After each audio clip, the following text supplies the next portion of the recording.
Hola, pues hoy estamos aquí conversando con Itzel Arcos, que tiene un proyecto muy chido, que es un proyecto de stand-up que se llama Stand-up Feminista MX. Ella se dedica justamente a realizar como esta actividad que me parece como bien interesante porque regularmente hemos escuchado chistes muy misóginos y que le dé este enfoque, pues me parece muy interesante. Y aparte también es escritora. Y bueno, les recuerdo que estos videos los estoy haciendo con la idea de visibilizar lo que otras mujeres están realizando en sus diferentes espacios, con sus herramientas y que veamos que hay muchas formas de habitar pues esta munda y de crear cosas hacia los otros y también hacia nosotras mismas. Entonces, igual si tú quieres presentarte, Itzel.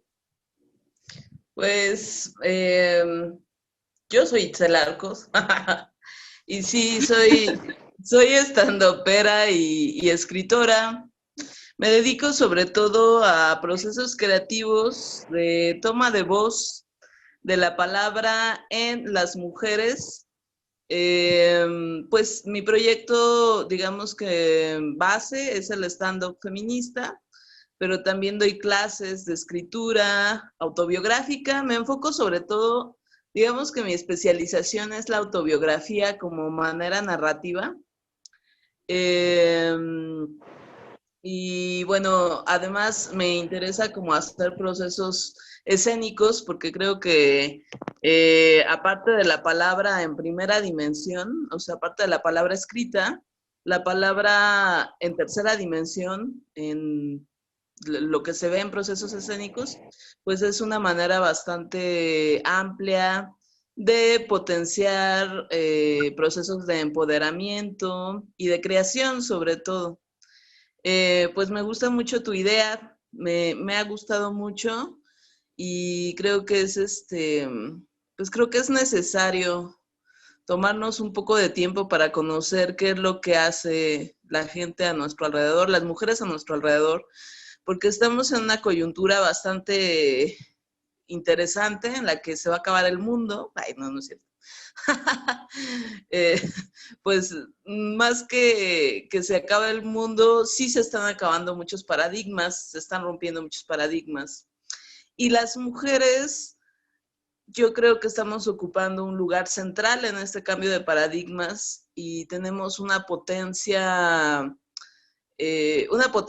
pues que hay que aprovechar para, digamos, crear nuevos espacios y nuevas formas de vivir y de ver la vida y las prácticas. Y entonces, pues hay muchas mujeres que estamos haciendo trabajo desde hace años, o que están empezando a hacerlo, y creo que siempre el trabajo de documentación y de archivo y de visibilización es necesario y útil. Y también es una responsabilidad, o sea, finalmente tenemos la responsabilidad de enterarnos qué se está haciendo a nuestro alrededor en todos los términos creativos, técnicos, tecnológicos y políticos eh, de las mujeres cercanas. Sí. Sí, pues a mí desde hace como mucho tiempo me interesa el análisis del discurso y justamente yo evitaba como un montón el stand-up porque siempre me ha parecido como muy misógino, muy homofóbico, lesbofóbico, gordofóbico e incluso muy clasista. Entonces, yo siempre que me habían invitado como a escuchar como o a eventos de este tipo, yo siempre como que los evito, o sea, no consumía como nada de este tipo de cosas, ¿no? Pero cuando descubrí que tú hacías como estas, como desde este enfoque feminista, a mí me pareció como muy interesante saber un poco cómo surge la idea, a ti cuéntanos como tu experiencia cuando estás en el escenario, si a las personas lo han recibido como bien o les ha parecido pues no muy grato ¿Cómo ha sido como con la comunidad del stand-up? ¿Qué tanto te han recibido o rechazado? No sé si nos puedes contar. Ya sé que son miles de preguntas, pero tengo mucha curiosidad. Está chido. Pues bueno, primero, el stand-up se divide como en dos escuelas. El stand-up actual. Uno es una disciplina escénica muy joven, que en México, cuando mucho, tendrá unos 15 años. Y del boom, o sea, este boom que se dio a partir de su entrada a la televisión, tendrá como 8 años. Luego, por otro lado, a mucha gente, no, por ejemplo, para el teatro clásico, el stand-up no es una disciplina escénica. O es un género menor o un subgénero.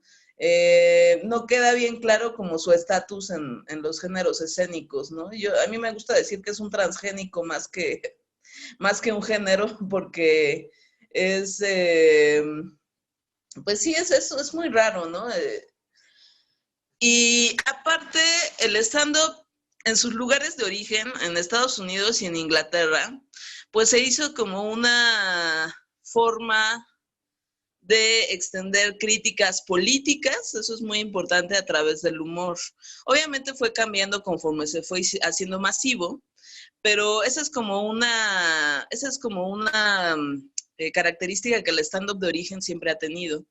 El asunto es que cuando se pasó a México, cuando se pasó a Latinoamérica, pues hubo ahí cosas raras. Y aquí se divide como en dos maneras de hacerlo. Está digamos, la escuela, como la parte que, sí, la parte que lo desarrolla, que está pegada a la tradición de la televisión y que tiene que ver con comediante, con una tradición de comedia, pues que todo el mundo conocemos, que tiene que ver con Polo Polo, con Derbez, con todos estos güeyes. Y con esta forma, ¿no? De generar contenidos cómicos, pues muy de Televisa y así, aunque se pasara a Comedy Central. Y luego está otra escuela, que es a la que yo pertenezco, que es la disciplina escénica, al stand-up como herramienta de la disciplina teatral. Y entonces esa es otra escuela que lo desarrolló de otra manera. El primer taller de stand-up que se dio en México lo dio Blanca Salces en el Foro Shakespeare, y lo dio muchos años, lo dio como, no sé, 10 años, algo así, hasta que cerraron el Foro Shakespeare lo dio. Y pues ahí las personas que tomamos ese taller, que emanamos de esa escuela, pues conocimos el stand-up de otra manera, más pegado al análisis del discurso, vuelvo a decir, como a la disciplina teatral, y son lineamientos distintos. Entonces, cuando yo entré al taller, hice mi rutina, pues se me ocurrió, yo aparte estaba viviendo pues como mi entrada, sí, estaba viviendo una parte importante de mi entrada a los grupos políticos de mujeres, ¿no? Al activismo, digamos, político y politizado. Y entonces, pues se me ocurrió hacer mi rutina sobre feminismo. En ese entonces, no había nadie eso fue en el 2014. No había otra estandopera que se nombrara feminista y que además practicara el feminismo de manera política, o sea, porque no es solo decir que eres estando feminista como una etiqueta, sino es una postura política y en el discurso también. Y entonces nadie, ¿no? Había que se nombrara de esa manera. Hay mujeres que hablaban del empoderamiento femenino, pero más como desde la onda del mujerismo, como, no sé, tipo de discurso de Marta de baile y así. Y había otras que pues más o menos, ¿no? Como que metían cosillas, pero no, pues no feministas como tal. Y entonces pues así saqué yo mi rutina y fui como una estandopera feminista solitaria durante 5 años, porque pues no había más, ¿no? Y entonces me acuerdo que en esos primeros momentos, pues era así de ir, dar un show en un bar de alitas y cervezas, con un elenco de 4 güeyes, y yo hablando de feminismo y así, ¿no? De hecho, todos los elencos en los que estuve siempre fueron hombres, eran puros hombres y yo era la única mujer, y una que hablaba de feminismo. Entonces, pues así estuve y obviamente, pues estando ahí, ¿no? Estando como observadora del circuito de la comedia, pues me di cuenta que fuera de algunas otras disciplinas como el cabaret, que sí tiene una tradición de muchos años de inclusión, de politicidad, de feminismo, de activismo LGBT, a, fuera del cabaret y de algunos otros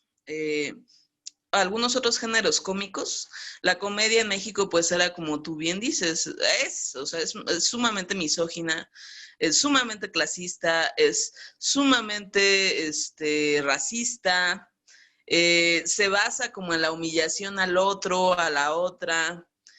Y bueno, no hace falta mucho decir, ¿no? Somos un país que ha generado una figura retórica que es el albur, el único que tiene esa figura retórica. Y el albur es una violación discursiva, es un te la meto, te volteas y te la meto y así, ¿no? Entonces, pues, imagínate vivir en un país que inventó el albur, ¿no? Y el tipo de comedia que se puede dar en un país así. Y entonces después de eso, pues se me ocurrió hacer un taller donde primero lo que quería era generar estandoperas, generar mujeres que hicieran comedia y que además lo hicieran desde el feminismo. Entonces en el 2017, más o menos, como a finales del 2017, hice el primer taller de stand-up feminista de manera totalmente autogestiva, lo hice en La Gozadera, y esa fue la primera generación. Entonces, del 2017 como al 2018 saqué generaciones así, pues sin parar, ¿no? Obviamente fue cambiando el estatus, como que al principio yo quería generar estandoperas, pero en realidad pues las mujeres se metían por muchas cosas, ¿no? Muy diversas. Una, por ejemplo, para acentuar sus posturas feministas, o para encontrarlas, o para aprender a hablar en público, o para poder escribir, o para hacer catarsis. Entonces, conforme fue cambiando, pues yo también fui cambiando los objetivos del taller, y más bien me dediqué como a que el stand-up fuera una herramienta, o sea, no un fin, sino que fuera un medio para que las mujeres hablaran de sus posturas políticas sobre los temas contemporáneos que les tocaban, que les pegaban como mujeres actuales. Y pues eso fue como el primer año, y desde el primer año también me fueron llamando como para lugares institucionales, más para hablar como de feminismo por medio del stand-up. Y entonces así como que se expandió a otros lugares aparte de mis talleres autogestivos. Y entonces ya se fue pues a algunas instituciones de la Ciudad de México, también a empresas privadas incluso, a museos, a centros culturales, y pues ya, ¿no? Como que se comenzó a expandir. Y ahí como que cambió, porque entonces a partir de que se generó como ese boom, empezaron a salir otros grupos que no tenían que ver necesariamente con mis alumnas, pero pues salían, ¿no? Y entonces ya como que había más visibilización del stand-up feminista y del stand-up como una posibilidad feminista sobre todo. Y bueno, pues es muy joven todavía, muy, muy joven. Por ejemplo, en Argentina y en Chile, el stand-up feminista como tal lleva mucho más. Yo creo que llevará unos 5 años o más. En España también. Acá pues está joven, ¿no? O sea, finalmente la propuesta es joven, pero también tiene que ver con el movimiento feminista de cada país, ¿no? Si en Argentina se ha desarrollado más, bueno, pues es que Argentina lleva muchos más años politizando su movimiento, ¿no? Entonces eso también va cambiando la comedia feminista. Al principio, cuando yo lo hacía sola, nunca, la verdad, pocas veces me ha ido mal. No es que presuma, pero pocas veces me ha ido mal, ¿no? Y cuando me he ido mal no ha sido tanto por los públicos, sino como por otras circunstancias. Era interesante porque pues irrumpía, ¿no? O sea, como te digo, yo iba como que a lugares, extraños, ¿no? Con un elenco casi siempre de hombres que hablaban de mamadas.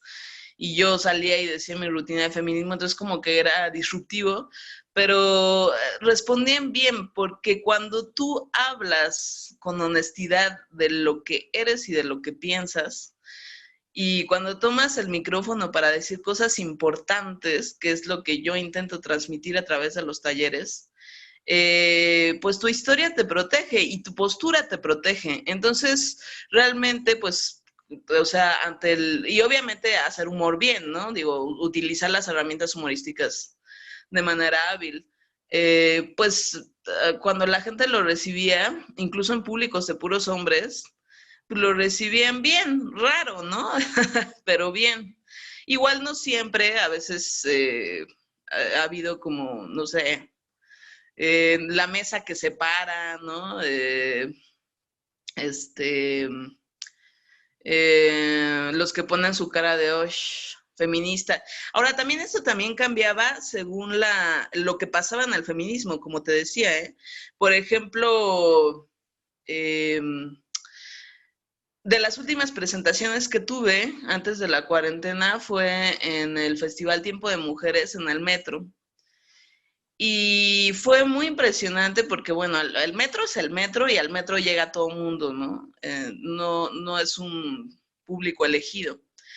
Y entonces acababa de pasar el 8M y yo apenas me presenté y dije que era feminista y así todo el mundo se puso a gritar como de ¡ah! O sea, me sorprendió muchísimo esa euforia, me sorprendió muchísimo el cambio o sea, fue como digo, fuera de los públicos feministas, es difícil que un grupo llegues y les diga soy feminista y digan, ¿no? Y ahí fue muy sorprendente, o sea, se me hizo como muy sintomático de cómo estaba el tema, ¿no? En ese momento, como efervescente y muy al tiro, ¿no? Y pues va cambiando también va cambiando según el lugar en el que te presentes. Una de las funciones más horribles que he tenido fue una vez que fui a una obra de Televisa, una obra de teatro de Televisa, y yo la abría. Y no, pues fue horrible, o sea, literalmente me querían sacar. Y yo quería sacarlos también del teatro, pero no se podía y fue bastante feo, bastante feo.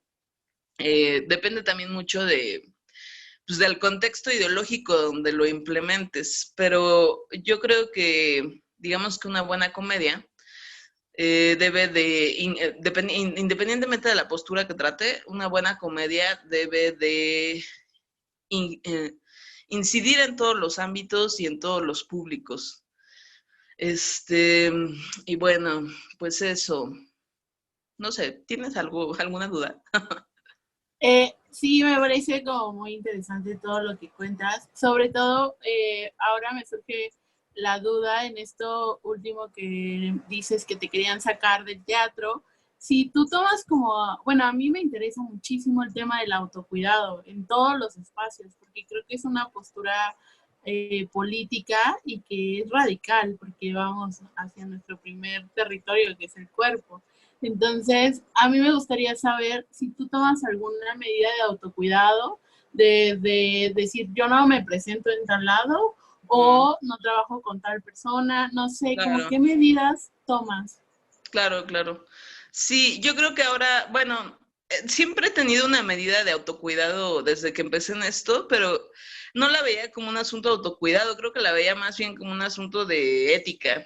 Y la primera era que nunca me ha interesado estar en los circuitos comerciales, nunca, o sea, nunca, nunca, nunca. Y los ubico porque, bueno, pues ubicas al mundo, el mundillo, ¿no? Y tengo compañeras, compañeros que están ahí, pero nunca me ha interesado como meterme a esos grupos, o meterme a esos elencos, o buscar esos espacios.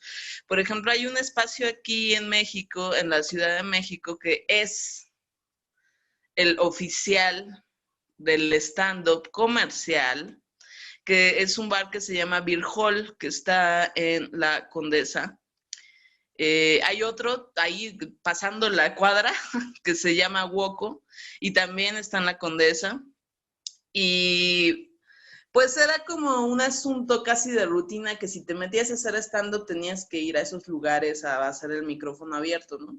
Pero la verdad es que yo nunca he ido, nunca he querido ir, son sumamente violentos, son... O sea, lo que se hace ahí no es una prueba y error, es una humillación descarada. El dueño es un misógino, bueno, son varios creo, son unos misóginos consumados. De una noche de 100 personas que se forman, 80 son hombres. Es un ambiente sumamente violento, sumamente. Ese y todos los del circuito de la Condesa, el Beer Hall, el Woco. Ahora hay uno nuevo que está, no sé si en la Cuauhtémoc, que se llama Comedy, ¿qué? Boom Comedy, algo así, una madre ahí que hicieron para, con el, o sea, lo hicieron con el objetivo de que fuera temático de stand-up, ¿no? Pero son lugares pues que están como muy enfermos de esta manera de ver el espectáculo, ni siquiera teatro, o sea, el espectáculo, como de aventar a los comediantes, exponerlos, humillarlos y cobrarle a la gente por tener el derecho de humillarlos. Y pues se me hace, nunca me ha gustado, ¿no? Ni es mi onda, ni estéticamente jamás, ¿no? Cuadraría con eso. Pero, pues menos ideológicamente. Y ese, pues, ha sido una postura de autocuidado más inconsciente porque te digo que creo que lo he hecho más por ética que por autocuidado. Y también ha cambiado según yo he ido evolucionando, porque al principio pues era como más descuidada y también era como más ingenua. Y bueno, pues tenía ganas de estar en todo, sí, ¿no? O sea, era como de me invitan y yo me emocionaba. Pues así acepté esta onda de Televisa, ¿no? Que además, digo, me dijeron que era feminista. Me engañaron vilmente, pero digamos, no, de otra manera no hubiera ido, ¿no? Y también me cuido, ¿no? Bueno, yo por eso, precisamente por ver todo esto, abrí mis propios espacios, porque eso era sobre todo, o sea, tener un espacio donde pudiera existir mi manera de ver la comedia y que pudiera, pues, ser un lugar seguro, y es un lugar seguro para las mujeres que ahí se presentan. En primera, la consigna es que es un espacio donde se le da prioridad a las mujeres, siempre. O sea, hasta que no saqué un taller mixto a mediados del año pasado, no se habían presentado hombres y de todas maneras solo se han presentado unos 3, yo creo. Pero la prioridad política siempre es en las mujeres y pues, es un espacio para mujeres, ¿no? Y si son feministas, pues mejor. Y bueno, pues esa es como una forma, ¿no? También en medio han pasado varias cosas, ¿no? El autocuidado no solo hacia lo externo, sino incluso entre las distintas posturas feministas que ya ves que somos muy dificilitas. Y también ahí hubo un tiempo de roces, hubo un tiempo como pues de críticas que ya sabemos que a nosotras nada nos cuadra y nada nos gusta. Y digamos que en el peor de nuestras facetas, en la peor de nuestras facetas que todas tenemos, digo, tampoco aquí nadie es santa, nos da por hacer daño, ¿no? A los proyectos de las demás. Y también a partir de ahí, que eso también tiene que ver con la manera en la que se gestiona un proyecto, ¿no? O sea, en todos lados pasa. Y también a partir de ahí también empecé a cuidar, pues, la postura feminista que yo quería manejar, ¿no? Y bueno, para ser honesta y para decir esto es lo que yo puedo ofrecer, hasta aquí son mis límites y hasta acá llega el espacio, ¿no? O sea, yo no tengo ningún pedo, por ejemplo, en que cualquier postura feminista use el stand-up para dejarse ver, ¿no? Igual al taller está abierto a todo tipo de mujeres feministas, mujeres interseccionales, lesbofeministas, anarquistas, Y también está abierto a mujeres que no son feministas, pero les interesa, que son simpatizantes. Incluso está abierto porque me ha llegado gente que está en contra del feminismo y que quiere meterse para aprender. Y hasta ahí, mi postura es abierto, ¿no? Sobre las posturas no me meto. Lo que sí es, pues, el respeto, ¿no? O sea, esa es como una regla básica, como entender que hay que respetar el espacio y que tiene sus límites, ¿no? Que tampoco, digamos, se va a meter una persona anarquista y va a hacer que todas sean anarquistas a huevo, pues no. O sea, esa es como una regla del espacio. Se tiene que respetar y se tiene que coexistir, ¿no? Y además, pues con reglas básicas que también son parte del autocuidado, ¿eh? Como llegar temprano, asistir a las clases, que no porque sea un lugar que tiene que ver con un hobby, no es para tomarse en serio, porque eso me parece que es lo que hace que un proyecto sea sólido, que haya disciplina y que quienes lo constituyen pues se lo tomen en serio y respeten, ¿no? Que respetemos el trabajo de todas, el tiempo de todas. Ay.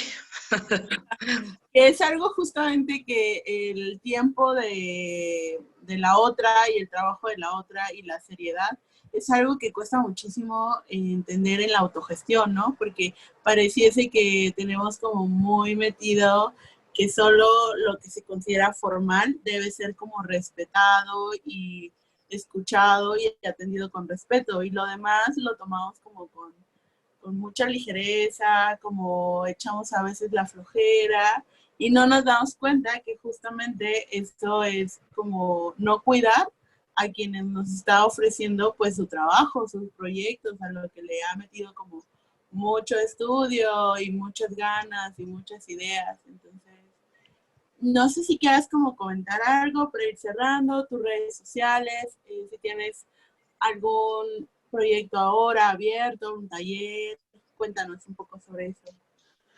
Pues ahora en esta cuarentena se va a abrir uno online intensivo de stand-up. Va a ser la primera vez que lo haga online. Entonces, pues espero que tenga que tenga buenos productos. Yo espero que sí, yo espero que sí. Va a ser a partir de la segunda semana de abril, no esta que viene, sino la otra. Ah, no, entonces ya es la tercera. Bueno, ahí les pongo las fechas. Para buscar, ay, perdón, para buscar la información, pueden seguir la página que es Stand Up Feminista MX en Facebook o también Guanitumayo Producciones en Facebook. Y ahí pues se postean todos los horarios y características de de los talleres y de las funciones. Ahorita el más cercano es ese y es posible que a finales de abril haya también un live de un ciclo de comedia diversa que se iba a hacer en el Centro Cultural España, pero pues por obvias razones ya no se hará. Y entonces se está armando de manera online. Entonces, bueno, lo estamos ahí armando y ahí también se pondrán las fechas. Igual pues va a haber podcast y cosas así para que las escuchen ampliamente mientras están muy encuarentenadas. Y bueno, pues creo que ahí pueden, es una buena plataforma para buscar todos los eventos que se hacen. Y pues esperemos que un día acabe la cuarentena y que al terminar se retomen pues varias funciones que habían quedado ahí pendientes. Acaba de salir una generación del Museo de Arte Contemporáneo y pues fue una generación muy bonita, muy pródiga. Entonces yo realmente quiero que sus trabajos se muestren. Esa era la temporada que íbamos a empezar. Y bueno, pues esperemos que sí se pueda empezar una vez acabando la cuarentena. Y pues ya, creo que es eso. Te agradezco mucho tu idea, que hayas pensado en mí. Agradezco mucho el espacio, que te tomes el tiempo y que me aguantaras porque estoy yo aquí en la lela. Y pues eso. Pues muchísimas gracias a ti por compartirnos cómo ha sido como todo este proceso, la idea de tu proyecto, y yo espero inscribirme al curso online. No, siempre he tenido muchas ganas de meterme a tus cursos y también de que vengas a Morelos. Un día ven por favor a Morelos. Y pues te agradezco enormemente. Entonces, síganla en sus redes sociales, voy a ponerlas en la descripción, y pues sigan igual el canal porque vamos a estar subiendo varios videos de otras mujeres que están haciendo cosas igual de interesantes y que va a ser muy chido aprender de ellas. Les mando un beso y pues muchas gracias. A ti.